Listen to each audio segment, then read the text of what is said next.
Victoria seems like a much more critical and better judge of character. At what point do you think Victoria saw the Sussexes as a liability to the Beckham brand? Well, I think it's mixed. I think that once she saw Meghan when she came to London. Hey everyone, welcome back to the channel. Today we're diving into Tom Bower's latest bombshell about Meghan Markle and Prince Harry, why he says they are victims of their own stupidity and what really led to their downfall. From jealousy and failed media tactics to burning bridges with the Beckhams, there's a lot to unpack. So grab your popcorn, hit that subscribe button and let's get started. One of the biggest revelations from Bower, Meghan and Harry's fallout with David and Victoria Beckham. In 2016, 2018, and she reached out to Victoria to get freebies.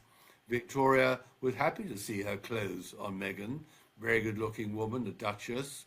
Whatever Meghan was wearing would be an instant sellout. But Meghan had her own way of dealing with people who were trying to use her. She wanted not only freebies, but wanted some sort of payment too, which wasn't allowed under the rules of the Royal Palace. So that stung Meghan. I think Meghan then got worried, as I tell in the book, about when David was asked by Harry to come to Sydney, Australia, to help launch the Invictus Games, the competition for disabled servicemen. And Beckham went to Sydney, flew all the way across the world with Victoria, and got to the stadium only to find that he was snubbed by Harry. He was ignored, and as my book reveals, that was because Meghan had decided she didn't want Victoria and David to have the publicity while she was in Australia. She wanted to dominate the newspaper headlines and not let them intrude. So I think there's a lot of jealousy there. And Meghan, in the end, was very ungrateful because she had been using the Beckham's home in Los Angeles, I think it's Beverly Hills somewhere, when she did her private trips to LA to see her mother and see some friends there. And she never publicly acknowledged that debt. So it's a very tumultuous relationship. Both wanted something from each other, and it seemed to have become a one-way street at one time. According to Bower, Meghan used the Beckhams, staying at their LA home on private visits, but when it came time to acknowledge their generosity, silence.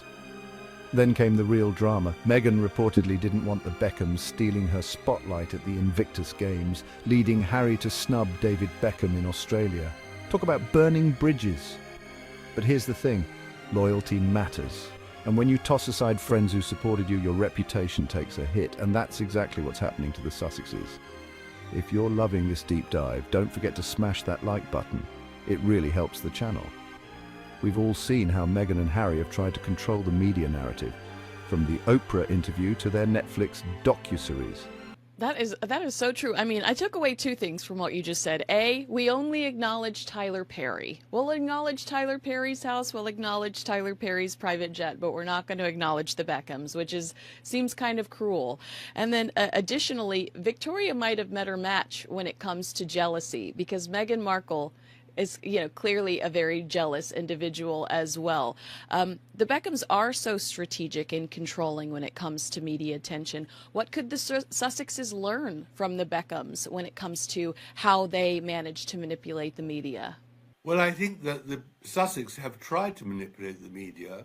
I think the original Netflix interview with, or the one originally with Oprah Winfrey, was a huge attempt to manipulate the media. The misfortune was that Meghan said 17 things in that interview which were starkly untrue, whereas the Beckhams are far too clever to ever put on a video series that they've done anything which is ostensibly clearly untrue or will be seized on, although many of the things in the Netflix series about the Beckhams were absolutely untrue.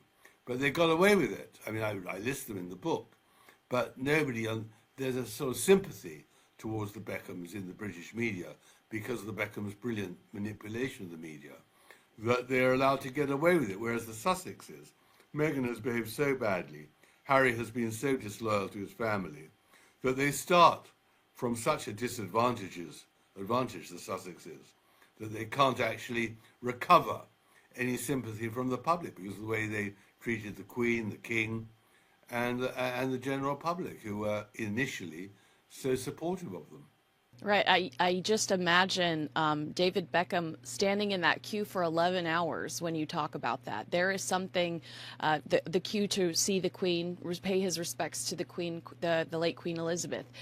There is something that is so much more authentic and sincere about David Beckham, and he seems to know when to lean into stories that Prince Harry is just oblivious to.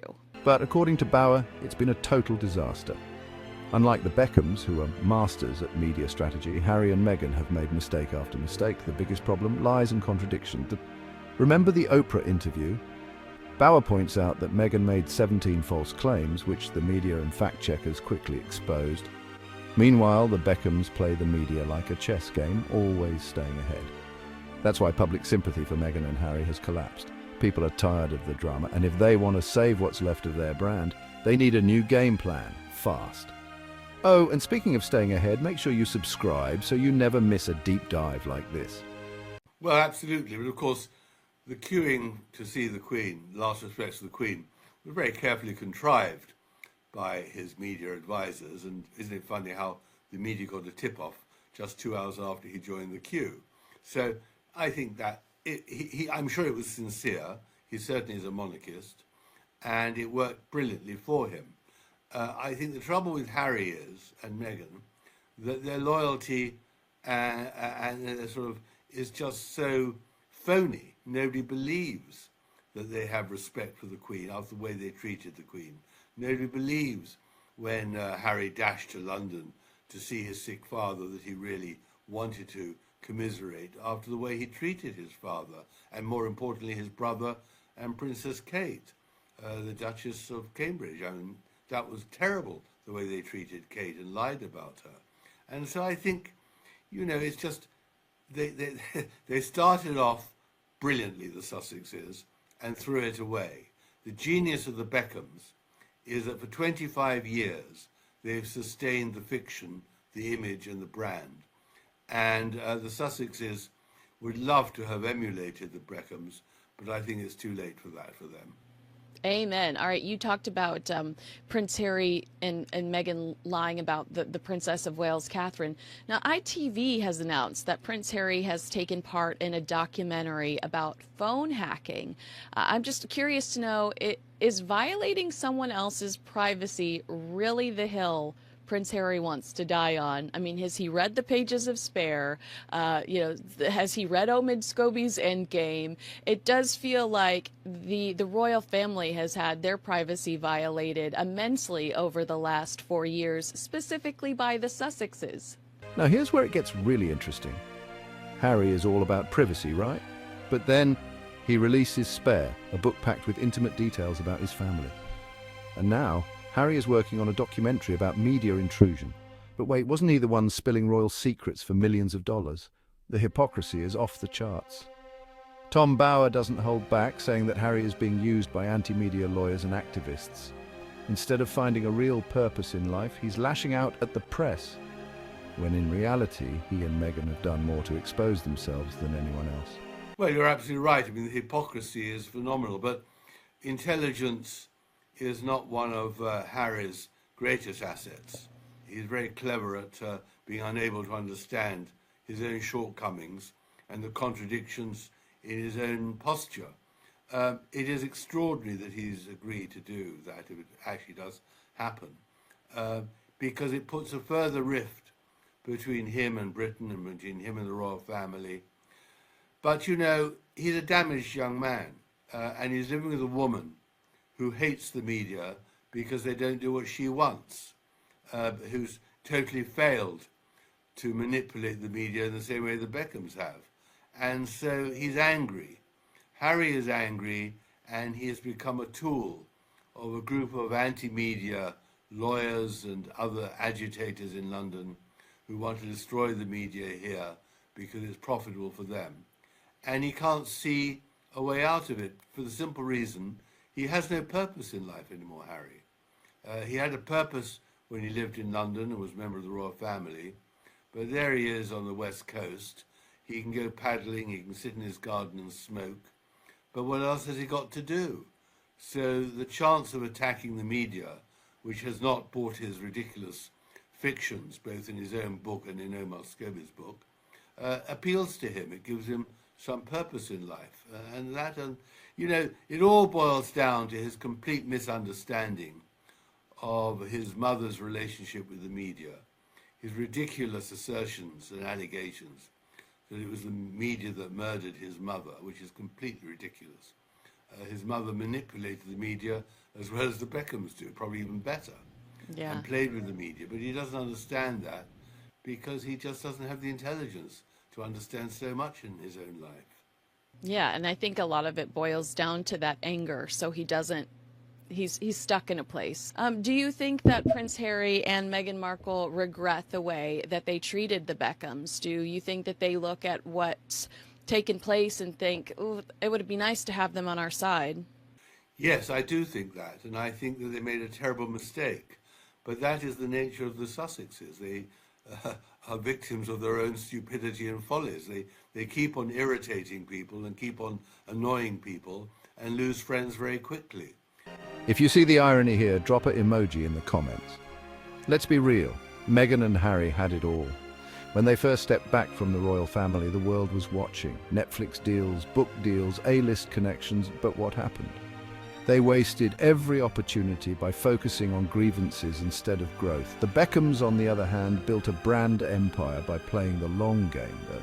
Bauer says the Sussexes wish they could do the same, but at this point it's too late. Their brand is built on complaints, not... And so that huge well of sympathy, which undoubtedly was there when they arrived in Hollywood, has evaporated, as it evaporated in Britain too. I mean, the Beckhams are a brilliant lesson in how to create and sustain a brand and how to bury the reality and create fiction and image until my book comes along and shows the truth. Would you ever consider a book about the Kardashians? Because they're the only other entity that I can think of that has done such a strong job of building a brand not based on reality and, just shamelessly pushing through despite us knowing that things aren't always perfect. They just continue to push out the Hulu content. It is an amazing story. Actually, you're right. I might. It's not a bad idea. It's a good idea.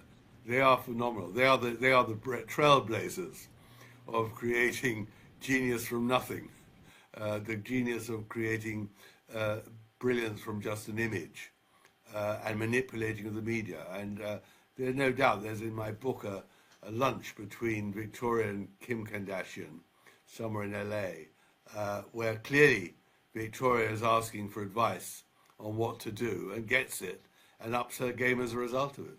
Value, and that just doesn't last. Do think they can turn it around? Let me know in the comments. So what's the takeaway? Tom Bauer paints a clear picture. Meghan and Harry's downfall is self-inflicted. Jealousy, bad decisions, and a complete lack of loyalty have left them with fewer friends and a dwindling public image. Can they fix it? Maybe, but only if they change their strategy. If you enjoyed this breakdown, hit that subscribe button, turn on notifications, and drop a comment below. Do you think this is the beginning of the end for the Sussexes? Let's talk about it. Thanks for watching, and I'll see you in the next one.